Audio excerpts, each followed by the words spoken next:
Hello, brave adventurers. It's DARRENIUS Wartinius, here to inform the peasants that we have a Patreon that would be lovely for you to support. There's a free tier, which gives you every episode of the Dungeons, Dudes, and Dragons podcast, as well as special behind-the-scenes views and our Game Master David's notes, so you can view just how off course we took everything. But if you feel the urge to dole out a few shekels and gold pieces to the team, know that you can enjoy special bonus content, like bonus episodes, podcasts, wrap-ups, commentaries, and even a special side campaign that I, DARRENIUS Wartinius, am currently working on in the world of Lord of the Rings. While you don't have to support us monetarily, every gold shilling will go back into the show so that we can continue to create Dungeons & Dragons audio adventures to the best of our ability. So please, sign up for our Patreon, Dungeons, Dudes, and Dragons, because any support will go a long way, and maybe one day we'll get that merch store up and running, if I can figure out how to do that. Tally-ho!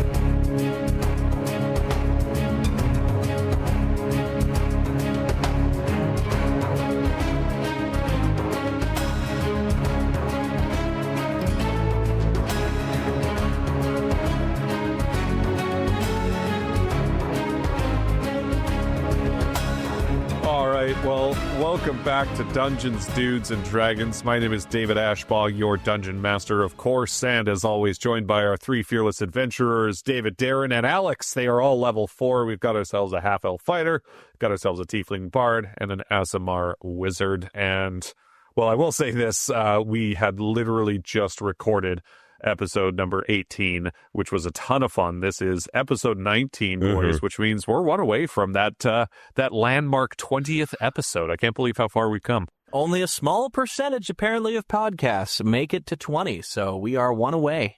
I feel like Darren's going to say that every time we hit a mile marker, because I'm pretty sure he said that exact same thing when we hit episode 10. I sure did. The percentages get lower and lower every time. Yeah. No one on Earth has ever made 30 podcast episodes. But just a quick recap of episode 18 for those of you who listened to it a couple of weeks ago, of course. Well, our adventurers found themselves trapped in a cage, and Darren was head to toe buck naked for the entire episode. They realized that they had been set upon by the dastardly Krim, the villain and, well, kind of nemesis of Darren since episode 5 or 6? Yeah, it was relatively early in the adventure. Yeah, and then, of course, you re-encountered Krim in episode 7, I believe, after he basically led a band of bad people to your location and then absconded with a large bag of gold. And then, of course, he re-encountered you last episode where he had mentioned that bag of gold had fulfilled his dreams and he always wanted to travel to Fort Thorns to try the ale and the pipeweed. And it just so happened that he saw you guys in town, tracked you down, took you captive, and then, well, some shenanigans ensued. And eventually you guys ended up killing both of his companions. Darren... You know what, Darren? I'll let you take us through how you ended Krim. I mean, I don't know, guys. I'm not going to lie. I blacked out for the last 5 minutes of that episode as absolute blood-boiling rage took over not only my body, but my character's body. And I mounted the bullet, had Sir Alex hand me my staff of Mary Jane, and after the bullet bit him and broke all the bones in his body, I slowly and excruciatingly painfully inserted the entirety of my staff down Krim's mouth through his body. And it was a thing of beauty. Yep. That happened. Yep. That was a sight to behold. Yes, this podcast has gotten a bit dark in the past few episodes. Our characters, who started out as the heroes, are quickly turning into power-hungry... Yeah, horrible people. Even though Alex seems, to be like trying to keep his goodness about him, Darren is just fully embracing the dark side. The swap. We're at the part of our journey where heroes has a question mark at the end of it. Yeah, I'd say we're all chaotic neutral at this point, and I love how it started with Alex kind of being the wild card. You still are, but when it came to like shooting kids or punching people for no good reason, and now we're just like cutting people's heads off, killing children, impaling men that we have a quarrel with. Like we're, like David said, we are slowly becoming the villains of this story. But I mean, if you plopped us in a fantasy realm and gave us all magical powers, I feel like a little of that would go to our heads. Yeah. Oh, it would leak through. Yeah, a little bit. Well, that Yeah, but eventually I would try to find God. While he's Like, sitting you know, in this enough- Discord chat. Yeah, enough of these, kids get shot, and all of a sudden you can't sleep so well at night. I sleep even better. All right, well, let's get into some dude dialogue about your characters. I think we established last episode that David wants to go home, Darren wants to stay. Mhm. Alex didn't really specify one really way commit, or yeah. the other. But if you were forced to return to your regular lives, but could take one thing of your character with you, what would it be? Let's go to Alex. Gun. Yeah. Gets Zero This hesitation. gun. Oh my God. Alex Yeah. reappears I in mean- his radio studio having passed out, and all of a sudden there's a musket in his hand, and Yeah. Alex is immediately Just arrested by the RCMP for having an illegal Yeah, weapon. yeah. Yeah, can't have Yeah. handguns And no here, let permit alone for a it, yeah. musket. Oh God! But that gun has gotten me through so much, and like, there's really nothing else, aside from maybe the limes. But Can't like, find that those. gun. Yeah. Yeah. Just It's a good gun. I just think about how much my life would change with a giant rifle by me at all times. Let's go to Darren. Darren, one thing you could take with you, and I will say it could be like spells or cantrips or physical I was gonna objects. say, A 14-inch hard erection. I'd probably take the 14-inch massive cock home with me, if I'm being completely honest. I think my partner would love that. And if I can't bring that, I suppose the ability to wield magic would be a close second. What? That's no. But all right, I'll accept that answer. Actually, no. If I screw a big dick, I'd bring home the Pokeball. Oh yeah, that would be pretty cool. That would be cool. Because if I ever had like a disagreement with anyone, I could just capture them in the Pokeball and then release them and be like, "Now you agree with me." Yeah. Or it's just like Darren gets home, immediately books an African safari and captures a lion that is at his beck and call. Yeah, that's true. That's true. I would have some animal companions. And then David. Let's go to David. Think it's got to be my proficiency for musical instruments and deep guttural screaming. I like that. David comes back, just becomes a world famous death metal artist. I mean, fair. Yeah. I always thought if I had a Success time will never machine, be the same. if I had a time machine, I'd go back to like 1990 and I'd start Green Day because it's probably the easiest band to copy all their songs. We're gonna get roasted in the comments for this episode.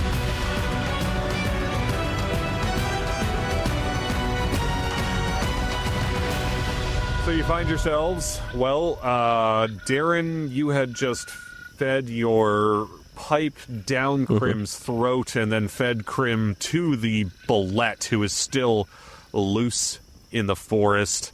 It's still like basically the middle of the night. You've got a couple of other corpses around you because of the two companions of Crim that you had killed. And Darren, you are still technically buck naked, and David and Alex, you've only got your gun plus, a shirt and some clothing or some undergarments. And then David, I believe you have your loot of lightning strike and your Slayer vest. 100%. But I will say you guys, without having to describe it in too much detail, can regain all of your items plus your gold. Cool. I would like to do just that. Yeah, and I would also like to maybe float the idea to the party that we just kind of absorb these guys' camp as our own and like use the bullet to pull the cart. There is a donkey attached to the cart. Feed him to the bullet. And I mean, a bullet tow in the cart is objectively cooler than a donkey. It is pretty cool. We have a base though, don't we? Yeah, we got our home in Rockwhite. But I mean, while we're out, having like a wagon that we could put all our loot and stuff on, so we could loot even more. Okay, I see where you're going with this. Yeah. Speaking of looting, actually, should we loot the camp? Like, what's kind of valuables? Because that guy said he had like $5,000, didn't he? He had like a ridiculous amount of money. Well, no, he said he had a bag of 100 gold, which he had used to basically get up here. So if you guys would like to loot the camp, I'd say you'll find maybe like, I don't know, 15 to 20 gold pieces left over that he hasn't spent yet. You'll find some scraps of food, maybe a barrel of ale, some pipe weed. Nothing of real note within this camp. It was just, Krim and a couple other of pickpockets and brigands that he had met on the road. Fuck that. I don't think these guys have anything of value. Yeah, no. I only have 11 hit points, so I would maybe suggest camping until the morning. Yeah, nice long rest. Yeah. Okay. Yeah. Replenish some slots. I'm going to nod at the bullet that he can eat the rest of the bodies. And so he kind of like tippy taps like a happy dog, and then jaunts off and scoops up the other two bodies, and you can tell that he's just having a great meal right now. You can hear the crunch of bones between his beaks. You can see the splatter of blood spraying his face as he's chomping down on these two freshly dead bodies. How dare you make him cute? Just wait until he meets Chester. Two special boys gonna play. The boys. Boy. That's my boy. Yeah. Boys can't forget about Chester. I know it's been a while, but still. It's been a while. It's been a while. It's been a while. So you guys want to basically Since I saw Chester. You guys basically want to set up camp for the evening. Yeah, I think so. Yep. Mm-hmm. So as you set up camp and as you drift off to sleep, Darren, you have a bit of an awe. I'm dressed again, by the way. Yes. Perfect. So, Okay.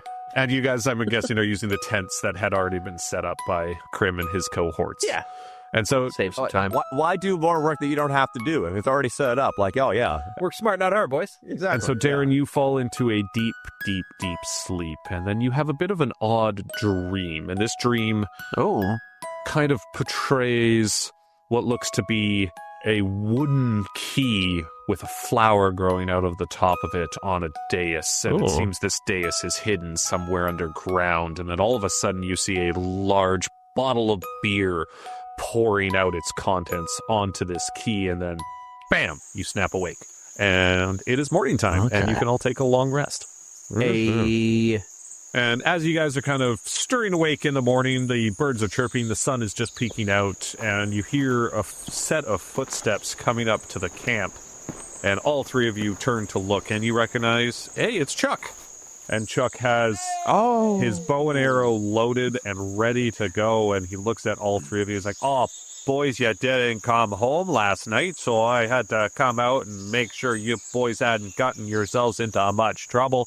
And he looks around the camp, seeing how it's kind of disheveled, and there's blood splatter and fragments of bones spewed about. And he's like, what happened here? You best not to dwell on it. Caught up with an old friend of ours. Okay. Well, it doesn't seem like a very friendly encounter, but were you boys able to collect those, those weird little chickens that you came out to catch? Oh, right. That's why we were out. That's right. Right. I completely lost track of that. Yeah. Oh, okay. Where are the chickens? Well, I'd be afraid to show you where we have them right now for fear that they may all attempt to escape again, and it was quite an issue rounding them up the first time. They're in my boat. That's fair. All right, well... They're indisposed, yes. Well, both Friar Farnsworth and Jonathan Graff are also a bit worried about you, don't you know? So let's get going back to the village. Chuck, I believe we have one more chicken to find. I believe you should shut the fuck up, Alex. Let's go. Oh yeah, that's a real, yeah. He's got some spirit in him there. Yeah, Chuck doesn't like you very much, Alex. Yeah, it does not like you whatsoever. I do the two-finger whistle in the mouth, called the bullet, and so we have a mount to get us there quicker. Oh, yeah, and Chuck just looks, he's like, oh, for fuck's this thing again? This thing always. Every time. Okay, well, Alex, same time as last time. I gotta sit on your lap because my legs are too short to hold on, so you gotta hold on to me. Let's get this over with. I'm just gonna be. Are you guys pulling the wagon behind as well?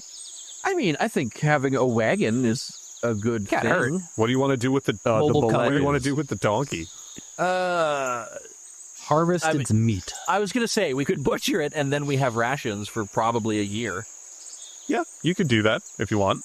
Yeah, I mean, and I come from a lineage of butchers. My father and his father were butchers, so I would know roughly how to do it. All right, well, I will say you guys are able to do that without much issue, so you kind of butcher the donkey, put the meat into, I don't know what, the bag of holding, I guess? Yeah.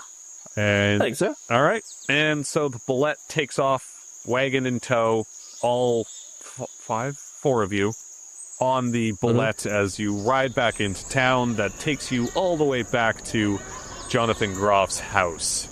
As it comes to a stop, Chuck jumps off and he's like, okay, boys, we got a bit of a meeting inside, so follow me in. And he walks through the front door and leaves it open. I intend to follow him. Before I do, I'm just going to grab, like, the entire leg. When I was butchering him, I just kind of did, like, you know when you get, like, that, like a pig leg and, like, a barbecue roast kind of thing? It's the same kind of thing. Yeah. And I just Like the kind of leg give it to the... Monster Hunter. Yeah, exactly. I give that to the bullet to kind of eat and gnaw on while we're inside, and I tap him on the beak and go, there's a good boy. And he's Stay. And yeah, he just kind of like chews on it and does that thing that dogs sometimes do with toys where he just like whoop, or like rips his head back and forth. And I don't want to make the same mistake we made with Chester the Mimic, so I'm going to also, on a piece of parchment, write a note and say, I am a friendly bullet, do not harm. And I'm going to put it with tape on its beak. I don't think there's a single person in this town that would dare take on a bullet, so I think you're okay. Just in case. So, as you guys follow Chuck into Jonathan Groff's house, he leads you into what looks like the living room, and it looks like Jonathan, Wysella, and Friar Farnsworth are all sitting around the fire. And Friar Farnsworth says, Gentlemen, it's good to see you. I was getting a bit worried after you didn't come home last night, but please, sit down. And, were you able to recover the chickens for Mr. Kraft here? Yeah, but here's the thing. They're in my boat, and we're going to need a space to release this boat so the chickens can get out and not run away again. two of them are in your boat. Three of them are in the bag of holding. Those will be easier. Yeah, and so Friar Farnsworth basically looks at you and is like, Well, just release them outside the front door where you won't do too much damage, and they should be able to find their way back to the field. And I spin on my heels, and I chuck my boat out the front door. all right. And say, Away from the dog, away from the bullet. Yeah, in a clearing. Yeah, okay. And okay, so two of them are released, and now there's a Viking longboat in the middle of the street. And And then I reach into my bag, and I pull one of the chickens out. I just set him right on the floor there. And then I hold my bag upside down, and I dump the other two out. and they all, aviator goggles equipped, take off running towards the fields with little kind of like dust trails behind them. Excellent. And then Another successful adventure. Friar Farnsworth says to you once again, Gentlemen, please, come sit down. We have much to discuss. I go sit down. Yeah, absolutely. But first I grab a beverage from the bar. oh, I like that. All right. Pour me one as well, please. Alex? One finger or two? I take a lime from my backpack and I dirty throw girl. it at one of the flapjacks who kicked me in the nuts. Well, they're gone, so you just threw a lime at something that was accelerating far faster than you could have thrown the lime. Yeah, I sure did. Because I am very upset and not thinking rationally. All right. Just seeing them hurts your nuts. Yeah. Yes, exactly. And you just hear one of them in the background go, Hold on, let me just take one of my limes out of my inventory. I thought you were going to say, hold on, let me take out my gun. snipes one of the chickens in the field. All right, so all three of you sit down in the living room of Jonathan Groff's manor, and yes, Wysella, the matriarch of the other side of the town, is also there. And Friar Farnsworth basically says to you, he's like, Gentlemen, I know this might appear strange that Wysella's here as well, but both leaders of the town, regardless of who they are, throughout the generations are aware of the tunnel, and they often use it to travel between the towns so they can discuss issues that affect both sides of the town. Even though this town is separated, we do have problems from time to time that affect everyone. Wysella and Jonathan have explained to me that they want to end the feud. They want to reunite the two towns. It would be better for economy, it would be better for tourism. But the feud is so ingrained in the culture and society of this village that a lot of people are not going to be okay with it. Gentlemen, I need you to explain to both Wysella and Jonathan the plan that you have come up with to reunite these two towns. Heavy metal benefit. yes, that is one portion of the plan. It's the most important portion. That there's another very important portion in which we have taken the libations of both towns and combined them into one. We are going to make an ale of pipeweed. And Alex Wysella looks at you and she's like, Yes, Friar Farnsworth had mentioned that you had some sort of idea like that. Yes, I think that might be a good idea. The voice. I forgot that she was Dexter from Dexter's Lab. no, Yeah, she is fucking Peter Lorre. Yeah. That's the same voice. Let's do fromage. And then, You yes, are we would stupid. piggyback onto Notab's idea there. We were going to kind of debut this new concoction drink, the merging of the two worlds at a harvest festival type celebration to unite the two towns, to libations, newly created concoctions, and live music. The boys, hold on. We're getting ahead of ourselves. We need to make this ale first. Well, I'm glad you said that, Alex, because Wysella looks at all three of you and she's like, Me and Jonathan are experienced enough. I think we can handle the making of this new tonic that you have proposed. However, we are going to need the three of you to do some extra work to get everything prepared. You are going to need to procure and build and set up tents and stages for the Harvest Festival. The river must be dammed so that people can cross it freely. And then, of course, the rolling paper flyers that you wanted to make that will display the information when people smoke it. All of these things need to be done by you, and we only have 3 days' time. Ooh. Kind of seems like a job for peasants, to be honest. Yes, that is why I asked you to do it. Y'all got slaves here? Got me. Burn. She gets inspiration. Yeah. Okay, so hold on. I'm trying to write this down here. We got to dam the river. We got to make some flyers. well, yeah, because one of the ideas Darren had was, or David proposed flyers that were for rollies, and then Darren proposed that those flyer rollies, when smoked, would basically put the information of the festival and the concert and stuff in the smoke, kind of like Gandalf magic smoke type deal. So I need to figure out a spell that would allow that to happen. Yes. So, Darren, I will give you free reign of any single spell within D&D canon that you can use to make that happen. Oh, well, I would assume that probably just imbuing the paper with a minor illusion would allow that to happen, because it's a minor illusion, it's just a small illusion that lasts a small amount of time. So that's what that would be my contribution, I think, and the illusion would be the information of the party, the concert. Yes, that is what I was thinking as well. And so, excellent. And then Jonathan Graff pipes up, who looks and sounds like Wilford Brimley. Does he have diabetes? And he says, Gentlemen, the tents and stages that you'll need to set up, you could probably talk to, well, his name is Timber Taylor. He's a half-giant. He lives outside of town, and he provides construction and maintenance for repairs and such around both halves of the town. And like I said, name is... Well, he's Timber Taylor. He's very tall, of course. He's a half-giant, so sometimes people call him the Tall Man. He also goes by Tim, the Tall Man Taylor. I was waiting for that. The Binford 5100 joint. And then he says, and of course, the river must be dammed. This is going to take, of course, a construction man.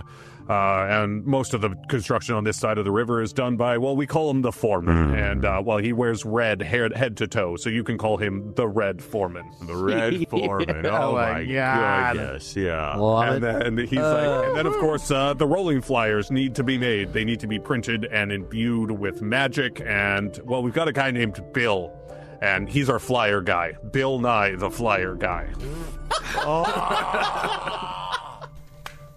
Which is, buddy, ridiculous. Really well done in the pop culture. The flyer guy. Bill. Flyers are cool. Bill Nye, the flyer guy. Bill. Oh my gosh. Terrific. Absolutely terrific. So yes, you three gentlemen have 3 options. Tim, the Tall Man Taylor, he's the construction guy who is responsible for designing and constructing the tents and stage. You've got the Red Foreman, who is the project lead for damming the river. And then to make the flyers, you've got Bill Nye the Flyer guy, who runs the local print shop. Truly unbelievable. Well, where to first? I feel like probably the first thing we should consider is like where the event would take place. So I think like the stage, building it, the clearing where we think it will all happen. Then we could do the dam and the flyers. Dam we could probably do last, because that I seem is the last thing on the docket. And Friar Farnsworth pipes up and he's like, yes, we don't want the dam to be constructed any sooner than it needs to be. You know, a lot of people are pretty sensitive when it comes to, you know, crossing the river and crossing the boundaries of the town. So typically the dam is only installed the night before the Harvest Festival will begin. Being that the festival takes place most years, I feel like they had a system in place for the dam, and just to reinforce, that one would be the easiest, and we could definitely save that for last. Yes. So then Tim the Tallman Taylor should be our first stop then, perchance? I believe that would be a good idea, yes. He resides just outside of town, along the same road that I believe you boys came in on. He lives in a very large manor by himself. You know, he's a half giant, so it's quite a tall looking cabin. You shouldn't miss it. It's about 2.5-3 kilometers outside of town along the main path. I imagine that Tim the Tall Man Taylor lives in a manor that has some very odd contraptions there. We need to watch out for booby traps. Yes. A handyman like that, a tinkerer of sorts, could probably lace quite the trap. Well, he's quite a peaceful man. He doesn't enjoy violence, so I don't think you need to worry about traps. But if you tell him that you guys need, you know, help with construction, he'll be able to help. The warble there. Well, River, do we set off for the tall man then? I down the rest of my whiskey, and I say I'm in. I do the same. I'm in, yes. Nothing like a good old breakfast whiskey. That's right. So you guys exit the manor, Jonathan Graff's manor.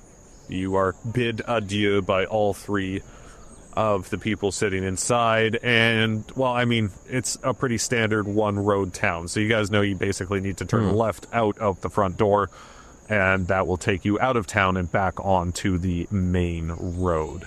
Hop on the cart, and away we go. Oh, shit, I forgot about the cart. All right, yeah.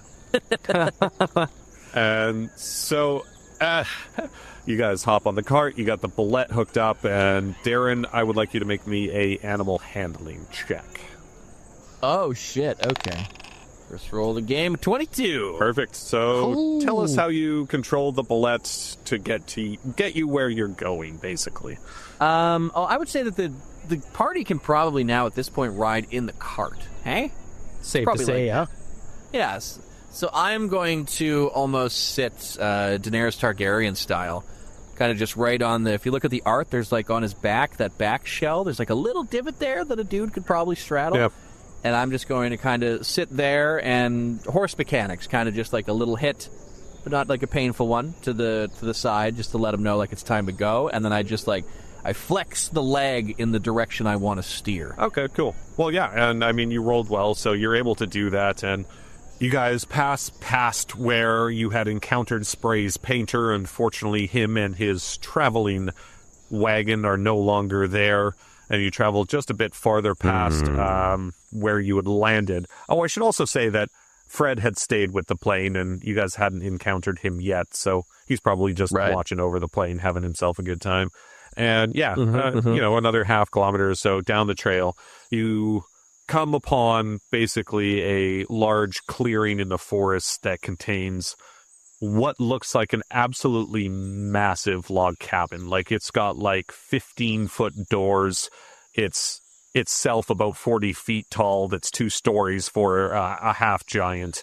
And it is, well, despite its size, it looks like a fairly quaint and cozy homestead. I think we found it, boys. Yeah, park the bullet at like a decent enough distance where it just kind of seems like it would be smart to do so, and I guess we just approach the manor. Perfect, and you find yourselves standing in front of, like I said, about a 15-foot tall door. I knock on the door, but in a musical way. How do you? Dun, dun, dun, dun, dun, dun, dun. Yeah, exactly. No, I bet it's more like. Double triplets like Meshuggah. Yeah, the double time. And so you hear large footsteps approaching from inside this cabin, and the door swings open, and in front of you stands a huge, hulking half-giant that's just a little bit shorter than the door frame, and he's got, well, a clean-shaven face, fairly fit, it looks like, and he looks down at you. And how does he sound? Like Tim Allen. Yeah, I mean, he has to, Yeah. right? What? He specifically speaks in. Grunts. And then you got to and then you translate. Yeah, well, that's the thing. It's like all like Red Foreman, Tim Allen, Bill Nye. They sound like normal people. You know, I actually had it written down here where I was like, make Red Foreman sound like Bill Nye. Make Bill Nye sound like Tim Taylor. Make Tim Taylor sound like Red Foreman. Yeah, that's fine. But then I was like, that's going to be way too complicated. Throw it out the window. Like, I don't know about that. I like the idea that he communicates. So it's like, when like a prime minister gives a speech, he'll give it in English, then he'll give it in French. Reverse that. He says everything in Tim the Toolman Taylor grunts. And then after he finishes saying it in grunts, he'll speak it again in common. Oh, okay. Hold on. I have an idea. All right. So this large, hulking half giant opens the door, and he looks at you, and he just goes, "Har, har, har, har, har, har, har, har." Yes. Are you in a band? I could use a new vocalist. Would you like to be?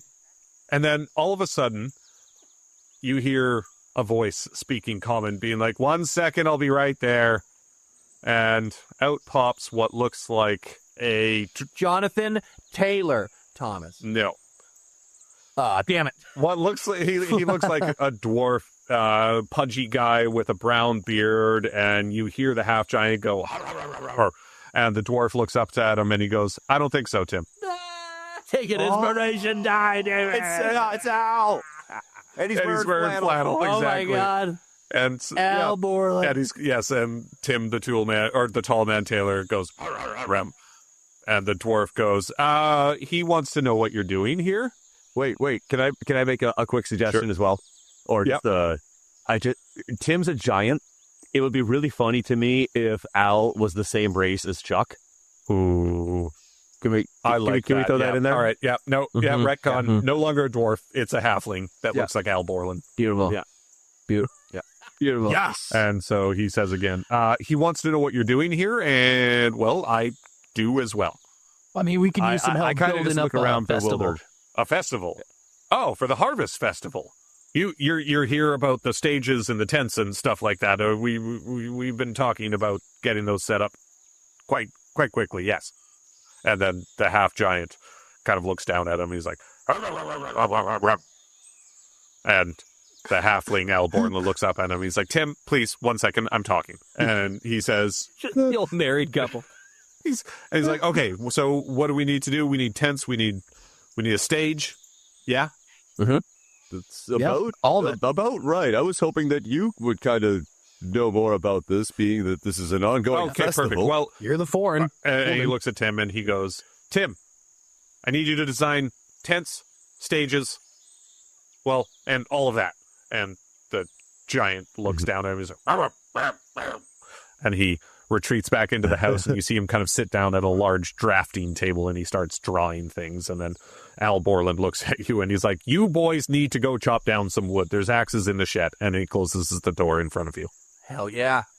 Good thing we got that cart to put all the wood on. Yeah, right? See, it's all working out. Yep. Chopping some wood. Yes, and so he kind of pointed you in the direction of the shed. Would you guys like to head over there? I think so. Yeah, it's I'm not really doing anything else it's today. Yeah, absolutely. a giant shed. So you guys go in to the shed, and you realize that these axes are, well, they're made for a giant. They're both, the axes themselves are about the same size as you are. Fair. Oh, this isn't going to work. Okay. Well, I mean, I have a couple short swords. Could we use the bullet to just push down some trees? Whew, that's a really good question. I mean, I would have to probably, leave that to our... Yeah. we've already established it's I'm big down enough to to try. carry like 5 fully grown men. So, Right. I'm kind of picturing it basically being like the size of like a small school bus, like the handy dart or something. Yeah, okay. Yeah, that's kind of what I was envisioning too. So yeah, I feel like he could like kind of climb up it so he's standing up and like do the kind of rocking back and forth and fell some trees. Yeah. Yep. If I can push him I can over. see that. Yeah. So you guys don't want to use the axes or anything like that? You just kind of want to get the bullet to do all the work for you?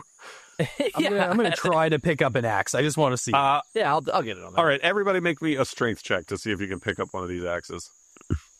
Strength. Nat 20. I got myself a 17. And Darren? 16. All right, well, David, since he rolled a nat 20, David, you're able to pick it up like, when Vision picks up Mjolnir in the Avengers and everybody's like super surprised that he's able to pick it up. You kind of pick it up like that. Sick. Yes. I'm the And chosen then one. both Darren and Alex are both able to, well, it's heavy, like you can feel the weight of it, but you're both able to pick one up as well. I just had a morbid curiosity. Ooh, I'd say we try to cut down a tree, and if it's too much of a bitch, we'll just get the bullet to do it. And either way, I'm keeping this axe. Ooh, I like, okay. Yes. All right. So everybody make me, let's call it an investigation check to see if you can find some good trees to chop down. 24. Looking for some trees in the forest. I just rolled a 4. As a Looking 10. for some trees in the forest. I can't find any trees. You know in what, this David? forest, You can guys. shut the fuck up. Just Alex is just standing in a prairie clearing, being like, "What the fuck?" Yes, Where is so everything? Darren, with your 24, you find an absolutely majestic tree. It is like Beautiful. 20 feet around at its base, and you think that this thing probably contains enough lumber to at least build the stage. It's kind of like, what is that one tree? That's a big base, like a redwood. Yeah, like what is that? There's the one tree in the redwoods that is like super protected, and it's got a name on it. It's like, I think it's like one of the like the old growth. Type yeah, it's like thing. general something. But anyways, yeah, you find this absolutely massive tree just outside of the cabin. And what would you like to do? I would because you saying like the in real world tree that's special in some way. I would like to investigate if this tree is in any way special, because the last thing I want to do is fucking rip down like a sacred tree. Okay, make me an insight check. Insight. That's a 21. 21. Yeah, you don't think that this is a special tree whatsoever. It just looks like a big tree compared to the other trees within the forest. Okay. All right. General Sherman, Then I feel by the better. way. That's the name of the tree. Okay. Google it. Then yeah, I said you want to try and lug these big axes. Yeah, I'm going to swing my axe at it for sure. All right, Same. everybody make me either a dexterity or a strength check. Better at dex. I'm going to do a dex check. 13. Oh, I think I'm actually better at Dex. Not my best. It's a 9. Oh, no. Crit fail? Yep. Yep. I This'll be am good. going to This'll be roll good. a d4. Oh, no. If it's a 1 or a 2, Alex is going to hit Darren with an axe. If it's a 3 or a 4, Alex is going to hit David with the axe. And it is a 2. So, Hey, That's me. Alex, with your nat 1, you hit Darren. How do you hit Darren while trying to chop down this tree? Hit there. Well, first off, I got that thing up there pretty easily. I got my strength check. So I get cocky and I get really wise. I'm like, oh, this looks so big. I didn't realize that it was so light. I started like swinging it around my back. I start throwing it around my neck, and then oh no, it slips right out of my hand and falls directly on Darren's foot. Oh, my list, and I was, because of all of the donkey we've been eating, I was getting a little bit of a gout attack, and this really kicked it up over to the notch there. Oh, I can feel it. The hot, juicy, gouty pain starting to emanate through my toes. And Darren, you can take 30 points of damage. 4 points of damage.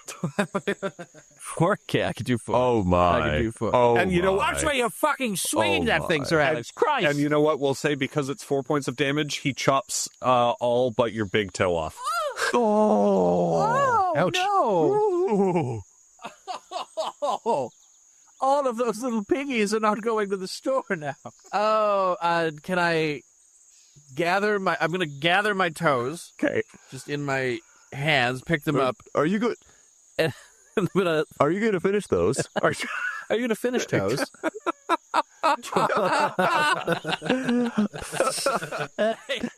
I realize suddenly that the gout pain is gone because the toe joints that the uric acid crystals usually commune in no longer exist. Oh.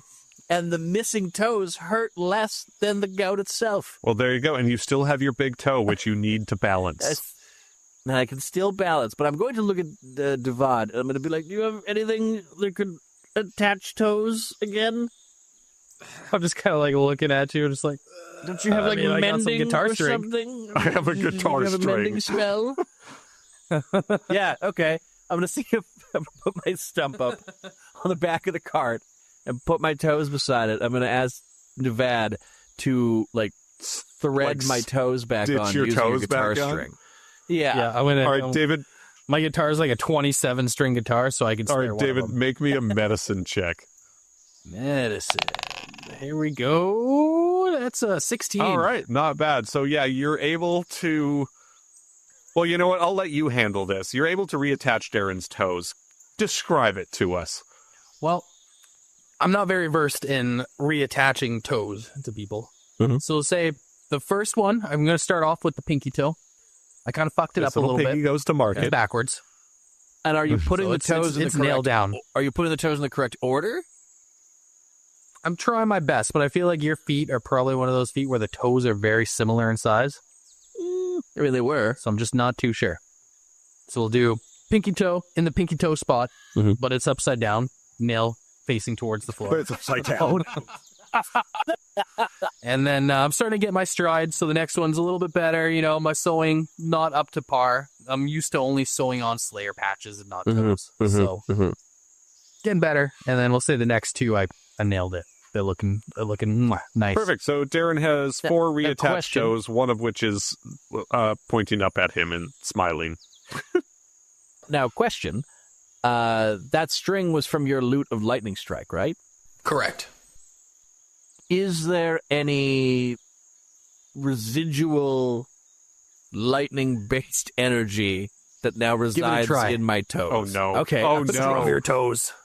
I would like to... I give you one of my spare picks, and I would like you to strum your toes. I'm going to take my toe and just hold my leg up, and I'm just going to strum the chord on my toe. Okay. And just see what happens. Make me an Arcana roll. Okay, Arcana plus 6 to Arcana. Let's go. That is a 23. Okay, so as you strum the lute cord that is currently keeping your toes attached, I will remind you your pinky is upside down. Bone first. It's on the right way, but it's like the nail is to the ground rather than to you. Yes. And so you activate the natural arcana contained within this lute string, and the lightning and electricity cauterizes the wounds and reattaches the toes to your foot. Yeah. Except your pinky toe once again is upside down. Now, game question to the game master here. Will I be able to shoot lightning from my feet now? No, I will say that when it was activated, the string that had been holding your foot together kind of melted away to cauterize the reattachments. So we'll say the way my toes look now, there's like a silvery kind of vein that wraps around all of them with like, you know how like when lightning hits like ice or glass, it kind of like splinters out. Yeah. That kind of goes up my foot, but it's like chrome metal imbued into my foot from all of that. I like that. Yeah, metal. And one upside down toe. And one upside down pinky toe. But going all the way back to, I believe it was, where was it? Darren and David's axe swing before Alex chopped Darren's toes off. Both of you did make decent chopping rolls, so we'll say you made some progress on this giant tree. And Do I get any kind of like advantage with this axe since I got a nat 20 for like my wielding of it? yeah, I'll say you could get an advantage on the strength check for sure. for chopping it down. Yeah. Yeah. Sure. That's better. Yeah. It's an 18. So, Yeah. both of you make decent connection with the base of this tree. Let's say you're kind of like on either side of the tree. Alex was right in the middle of the two of you, and unfortunately he's right-handed, swinging at Darren, who was on the right-hand side of the tree, chopped his toes off. Yeah. Alex, would you like to try to take another swing? I'm going to take 4 steps back. Jesus. Yeah, you know what? Sure, let's do it. All right, make me another strength throw. Oh, boy, here we go. So we're going to start by acing the strength throw. It's plus 18. Nice. So I guess I'm just going to swing, heave-ho, and try to get the tree this time. Oh, okay. So 18. Yeah. So Alex, you're able to make solid connection with the tree as well. And with all 3 of your combined hits, you guys feel like maybe 3 more solid hits to this tree will knock it down. So again, either a strength or dexterity throw from all 3 of you. Strength or dexterity? Okay, I'm going to go with the strength of the one again. Ooh, 12 for me. 23. 20. All right. So Darren, you're 12. I mean, you make contact with the tree. It doesn't do a whole lot. You still do some damage, but both Alex and David, with your 20 and 23 respectively, both of you impact this huge tree, and with your good rolls, it almost seems like both of your axes sink deeper than you expected it to, and all 3 of you now start to hear a crack, crack, crack, crack, crack, and as if this tree is about to come down. And so I want everybody to make me a dexterity saving throw. 23. 11. Oh, thank God, 19. So both David and Alex are able to jump out of the way of this falling tree. But Darren, I will say you didn't fail it by a lot, but you did fail it. So Still a failure. it's not, it was a check of 12 and you rolled an 11. Let's say either one of your 4 appendages gets pinned below this falling tree. Which appendage would you like it to be? If it falls on the same foot that Alex hit with the axe. I'm just like, oh, come the fuck on.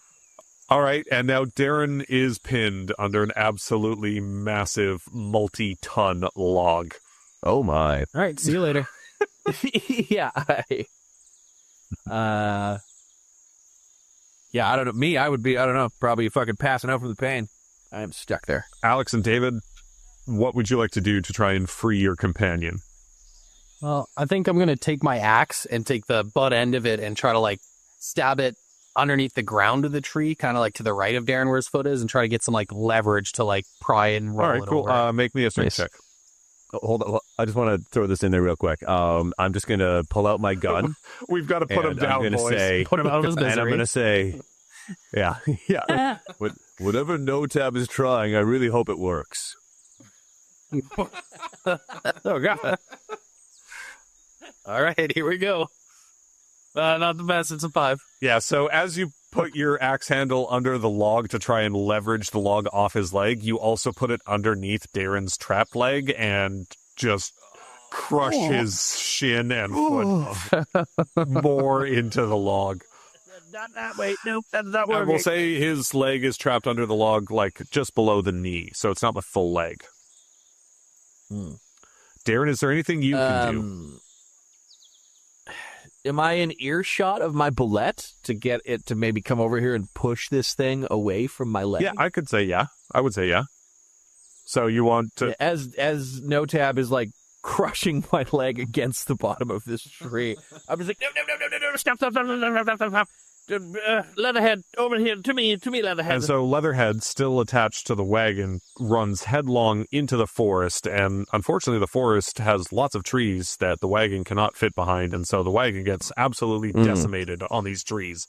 As it's getting pulled behind the bullet, just shatters into a million pieces, and the bullet runs up to you. Fair. And he's coming from, let's say you're trapped under the log, he's coming from the opposite side, so he runs up to the log and just kind of like looks over the log at you as he arrives on scene. And I kind of am like pointing at the tree, and then I trace the path I want him to take, like go around the tree, for the love of fucking Christ. Don't step on the tree and push it down. Just go around the tree over beside me and give it a little with your snoot. If you could push it off me, my boy. And he looks at you, kind of seeming to understand what you say, and instead of going around the tree, he just goes, "Wah," and jumps over it.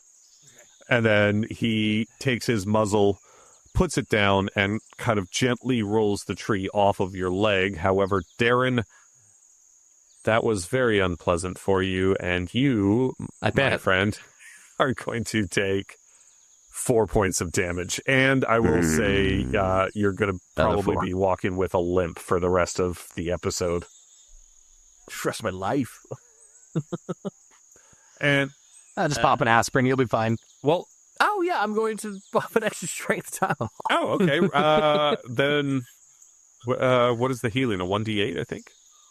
I got to look. Tylenol. I got 13 pills left. It's a 1d4. It gives And me. roll me a 1d4. So I'm gonna take 2 Tylenol. Roll me 2d4. You got it. 3. Perfect. So you regain 3 health points, and now, gentlemen, you have a multi-ton, very large redwood tree that is probably big enough to supply all the lumber for at least a stage. However, it's currently a cart in the forest. Yeah. Let's go to Alex. Alex, do you have any ideas of how you might be able to get this log out of the forest? I mean, I was going to shoot it. I pulled my gun out and everything. I was planning on shooting it. I don't know that that's the best idea anymore. Can we put it in the boat of folding? No, I will say this tree is far too long for that and heavy. And I forgot my boat. My boat's not here.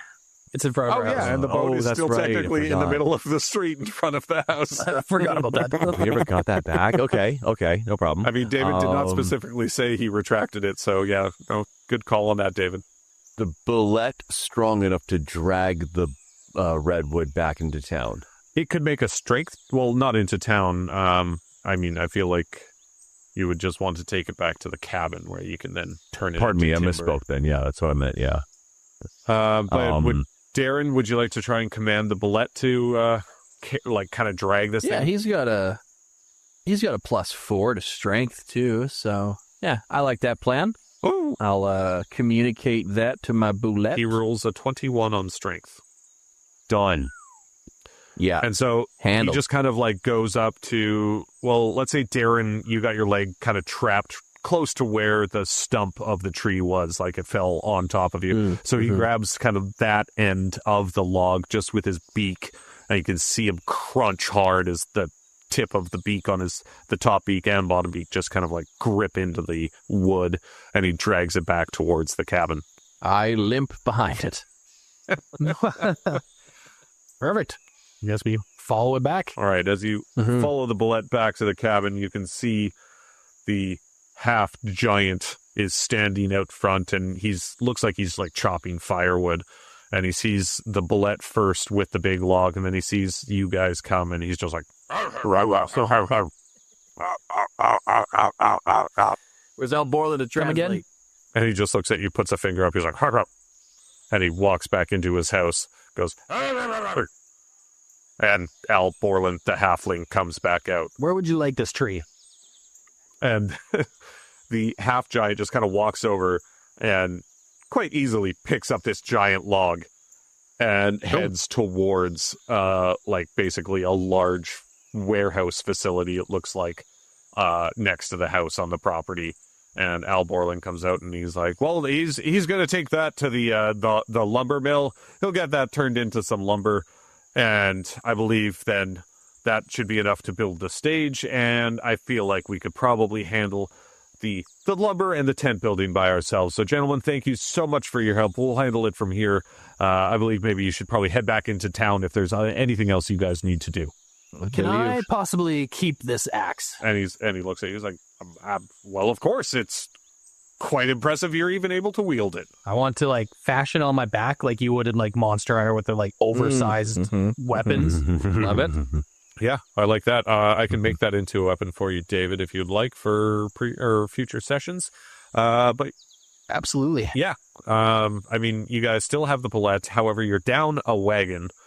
You have felled a very large tree that is going to help supply the lumber for tents and a stage for the festival. However, you guys still have 2 things that are needed of you for getting prepared for the festival. So what would you like to do?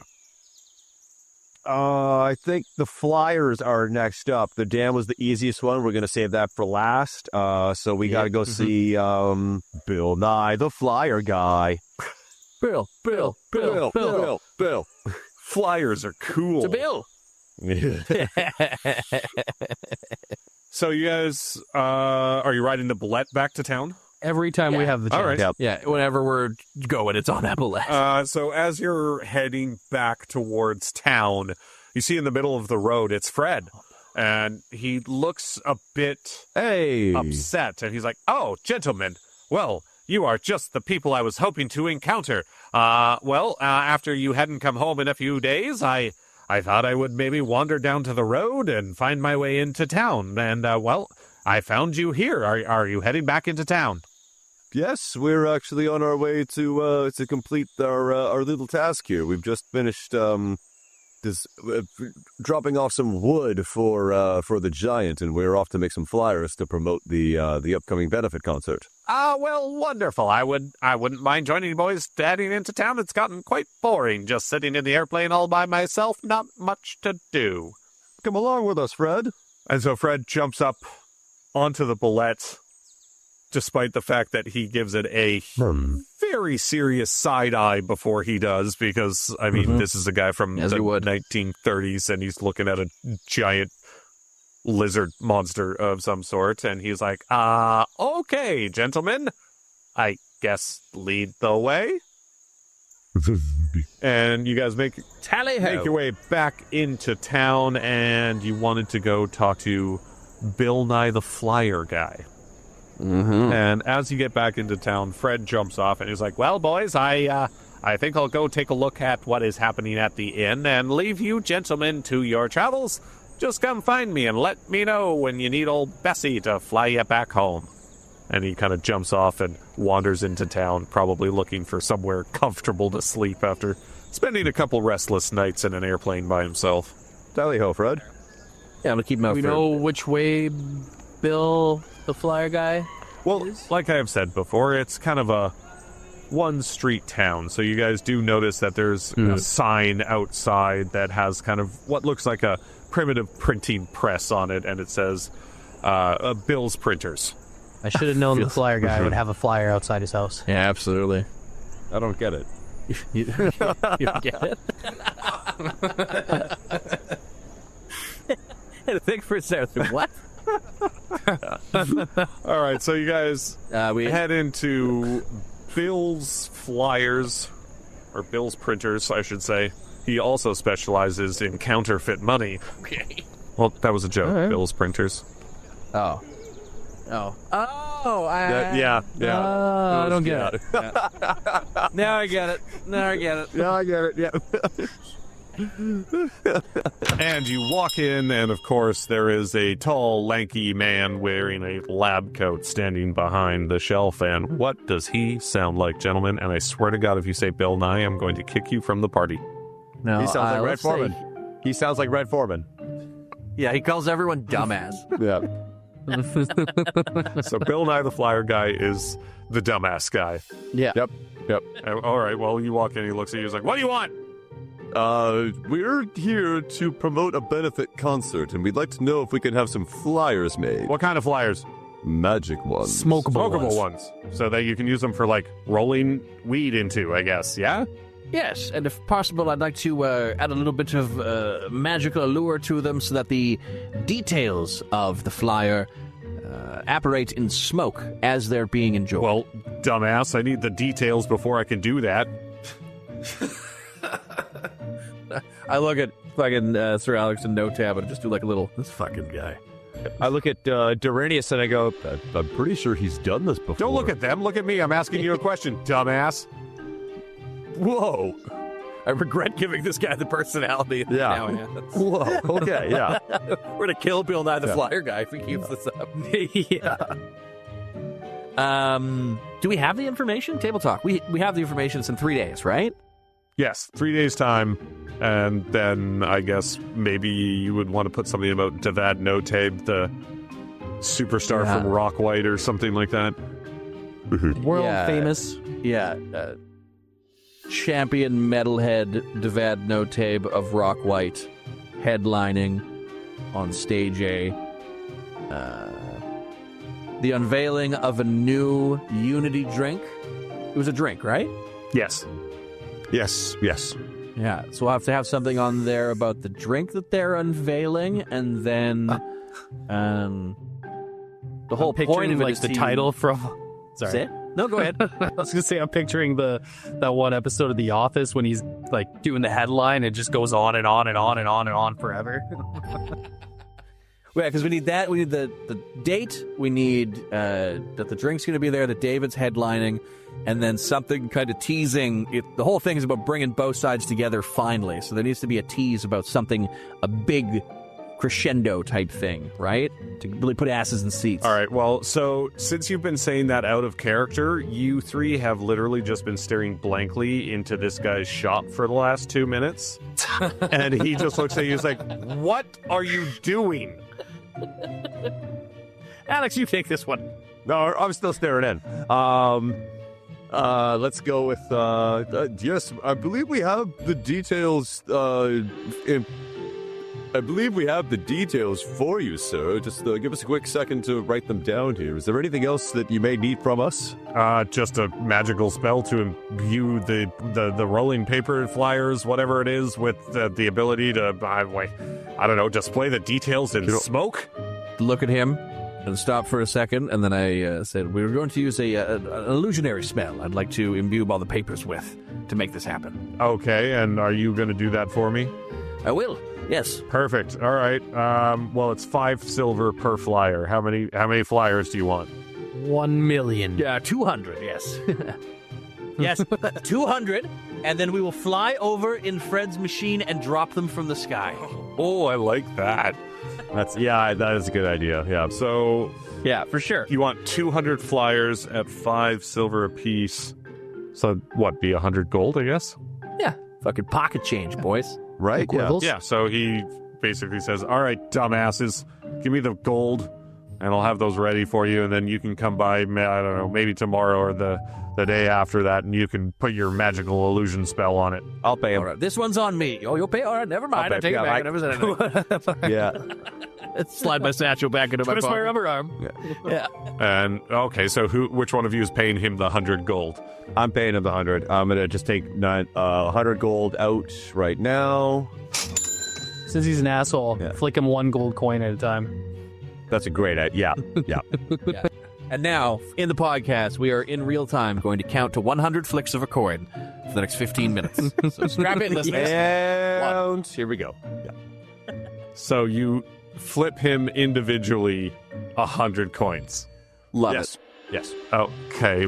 And I constantly reinforce to him, I was like, no, I just want to make sure that I get this count right. I don't want to come across as, any sort of dumbass or anything. I want to make sure 7, 8, 9, just making sure that it's all here. 10, 11. Alex, he just rolled an 18 on his strength check. He's just grabbing your hand and putting the money on the table for himself now. Okay. Yep. That appears to be 100 coins. Yep. And sorry, what were you saying, Darren? Oh, I was going to start, as Alex was counting, I was going to start saying random other numbers to fuck up his count, so we have to start again. But he took the satchel, so we're good. And so, yes, he takes the 100 gold. He says, come back tomorrow, and I'll have the flyers ready. You can do your magical stuff then. Get out. Well, just please, just leave. We leave. I suppose we're done here. Leave. Yeah. All right. And so you guys have one more task left to do. However, Friar Farnsworth had mentioned that the river probably shouldn't be dammed for at least a couple of days. And so, find out what our adventurers want to do on our next episode of Dungeons, Dudes, and Dragons.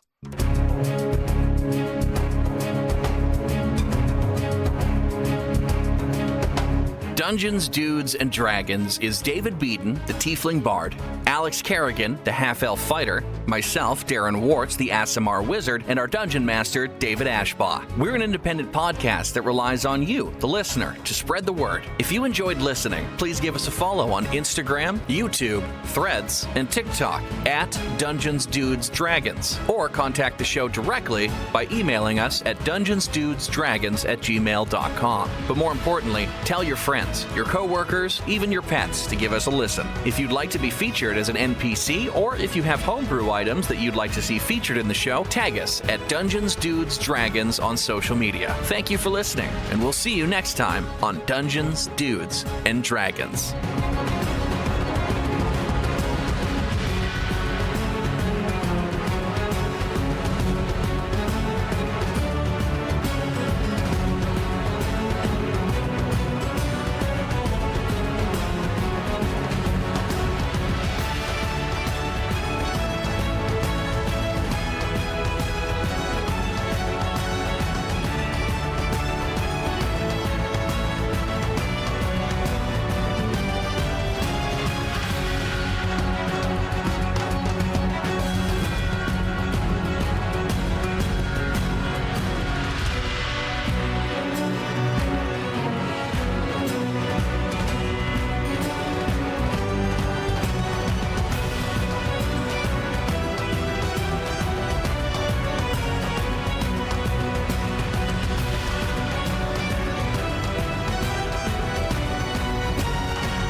Oh, that's a good one.